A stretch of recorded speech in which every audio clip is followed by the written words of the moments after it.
Glória a Deus. Aproveitando que estamos de pé, você que trouxe a Bíblia, por favor, abra comigo o Evangelho de Nosso Senhor segundo Marcos, capítulo de número 2, a partir do verso de número 1.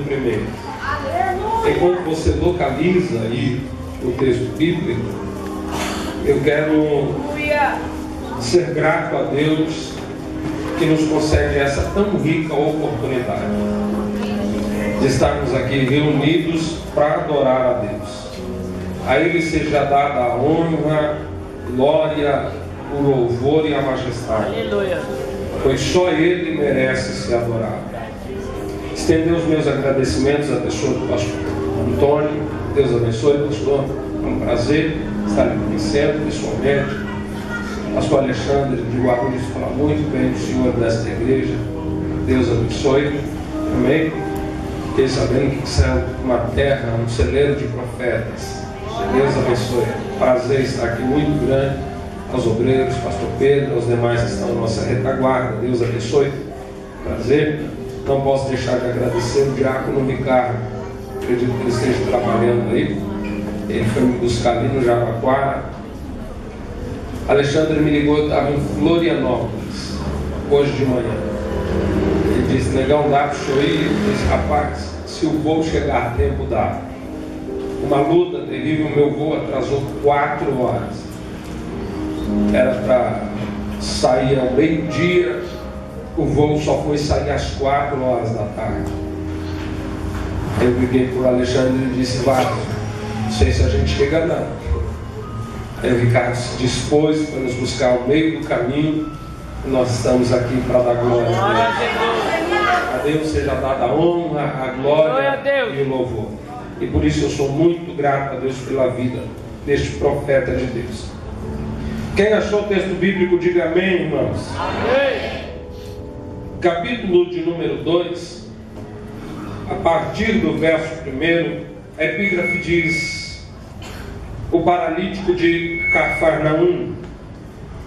Verso 1. Alguns dias depois, entrou outra vez em Cafarnaum, e soube-se que estava em casa.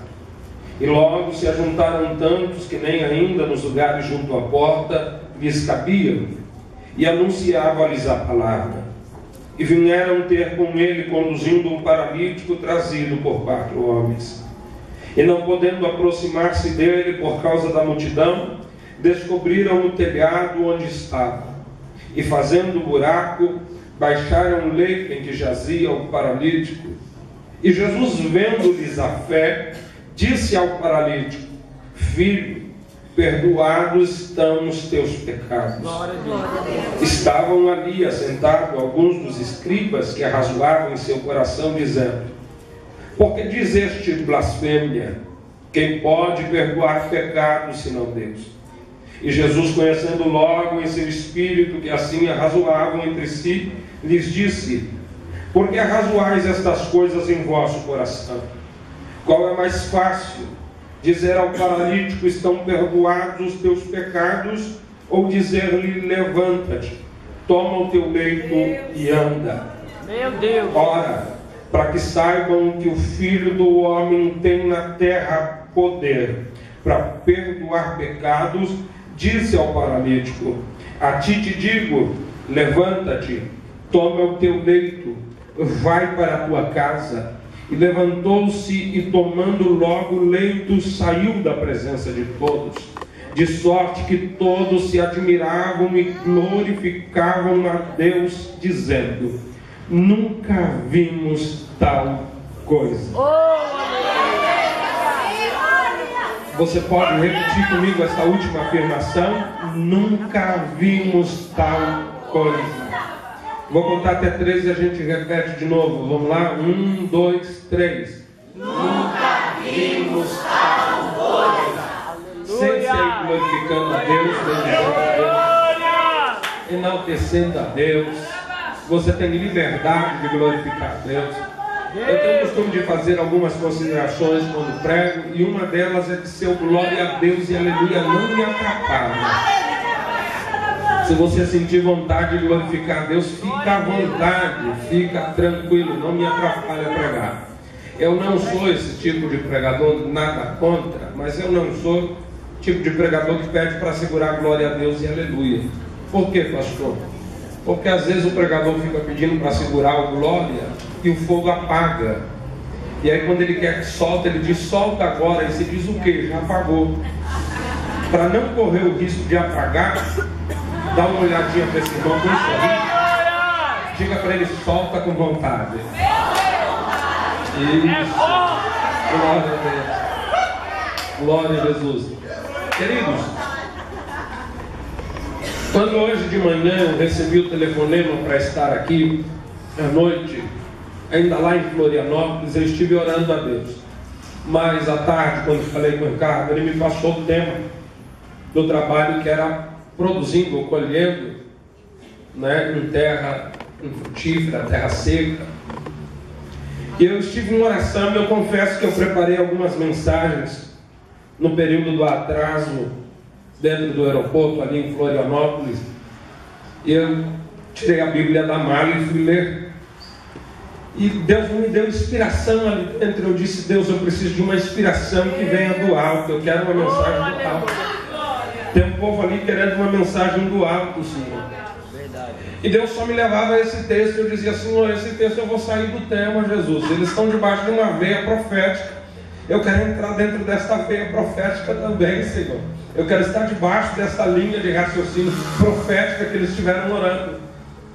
E eu li esse texto por várias vezes até parar no último versículo, na última afirmação do texto.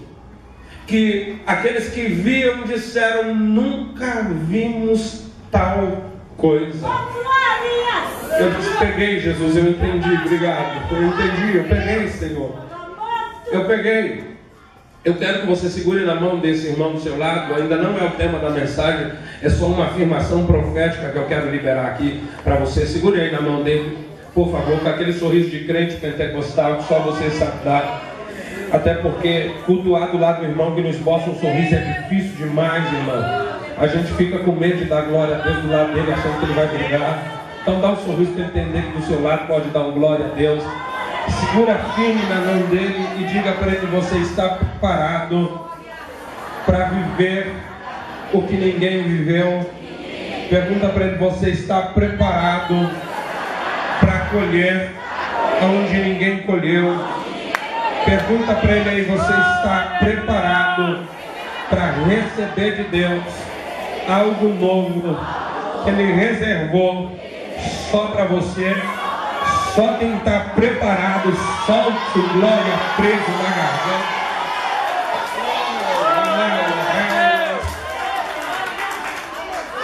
Aleluia! Glória a Deus! Eu estou sentindo uma presença de Deus tão grande aqui. Oh, Ravado, Joel, aleluia! Meu Deus do céu, o ambiente espiritual aqui é muito lindo, é muito propício para o que Deus vai fazer esta noite. Queridos, o tema da mensagem é Jesus está em casa. Diz para o irmão do seu lado aí, Jesus está em casa. Para no mínimo 2 ou 3 pessoas, diga, Jesus está em casa. É sobre isso que eu prometo que eu vou ser bem breve, vou ser rápido aqui no que Deus tem para os nossos corações. Mas eu vim para cá com esta afirmativa no meu coração, com esta mensagem no meu coração: Jesus está em casa. O texto que nós acabamos de ler, no seu início, ele vai tratar da propagação do Evangelho de Cristo, do início do ministério de Jesus. Jesus está vivendo uma fase ministerial aqui, que é a fase de esconder-se, de ocultar-se. O ministério de Jesus vai passar por 2 fases. A primeira fase é a fase do deserto, é a fase de ocultar-se, de esconder, de manter em secreto a obra de Deus. Você vai ver por várias vezes Jesus curando alguém, dizendo assim, vai, não conta para ninguém. Você vai ver Jesus dizendo várias vezes para algumas pessoas, dizendo: volta para a tua casa, não me segue agora, ainda não é hora. Vai contar o que eu fiz lá, aqui não. Vai para lá para a pessoa ver o que aconteceu. Ainda não é fase. O texto diz que quem ia recebendo o milagre, pela euforia, êxtase do milagre, saíam contando. Porque assim, quem recebe milagre não consegue ficar quieto. Quem sente presença de Deus não consegue segurar a glória a Deus. Quem sente a presença de Deus não consegue segurar a extravasa. E as pessoas que iam recebendo saíam contando: olha, Jesus fez. Ao ponto que o texto vai dizer no capítulo 1 que Jesus não conseguia entrar publicamente na cidade. E ele vai se retirar para o deserto. Jesus vai para os vales, para os desertos. E a multidão de alguma forma descobre que Jesus está indo para os desertos. E eles vão seguir Jesus no deserto. Jesus vai para o deserto e ali ele continua pregando, fazendo a obra no deserto.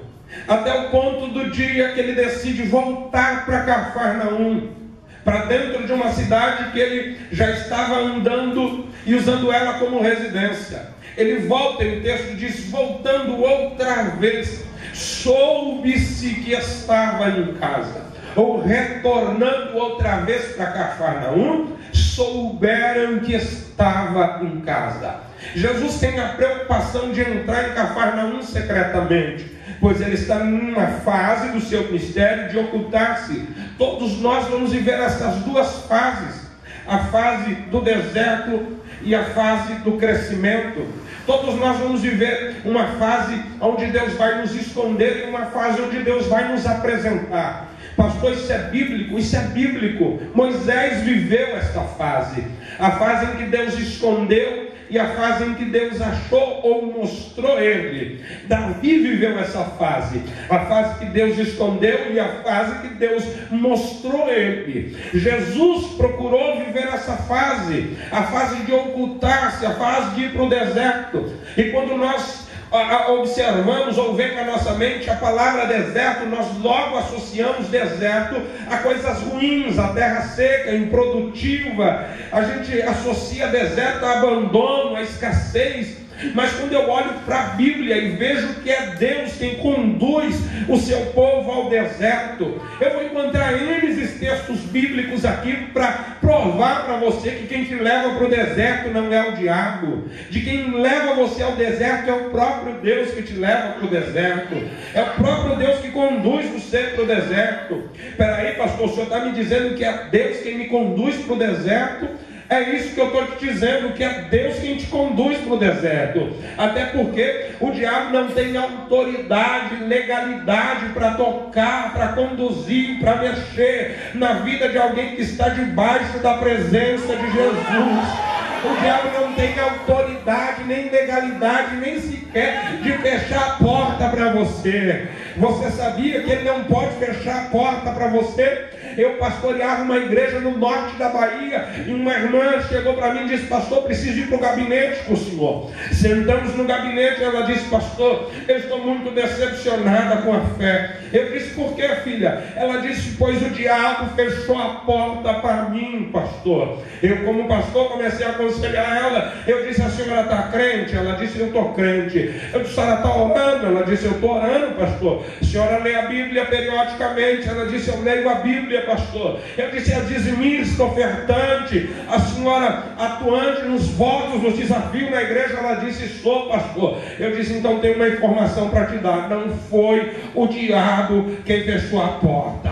Ela disse: espera aí, pastor, o que o senhor está querendo dizer? Eu disse: é isso mesmo que a senhora entendeu. Quem fechou a porta foi Deus. Ela disse: pastor, o senhor está quase me desviando, pastor. Me explica isso direito. Eu disse: a Bíblia diz que Jesus tomou a chave do inferno e da morte. O diabo não tem nem a chave da casa dele, minha filha. Mas o texto no Apocalipse vai me dizer que Jesus tem na mão a chave de Davi. Que quando ele abre, ninguém fecha. Quando ele fecha, ninguém abre. Eu disse: quando ele abre uma porta, o diabo não tem legalidade de fechar. Pastor, e quando Deus fecha, às vezes fecha para o teu bem, para te preservar, para te salvar, para te cuidar, para te colocar em uma porta maior. Eu tenho que liberar uma palavra profética aqui.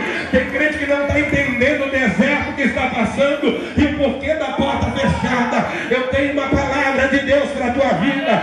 Jesus não quer te ver acomodado nesta cerquinha que você criou para você mesmo. Ele precisou fechar a porta, porque Ele tem uma maior para abrir sobre a sua vida. Só quem recebe essa palavra, levante a mão para cima e libera o glória a Deus. Oh, aleluia! O diabo não tem legalidade de fechar. Eu tenho uma palavra de Deus para te dizer. Quando Deus fecha uma porta para nós, é porque Ele quer nos levar a um nível espiritual mais acima. O texto de 1 Reis, capítulo 17, lá pelo verso 6, vai dizer que a corrente de água, o ribeiro em que Elias estava, secou-se. E quando o texto diz secou-se o ribeiro, passados os dias, ele continua dizendo: depois disso veio a voz do Senhor dizendo a Elias: levanta-te daqui e vai a Serepta de Sidom. Deus estava dizendo para ele: sequei o ribeiro para você sair do comodismo, sequei o ribeiro para você avançar, sequei o ribeiro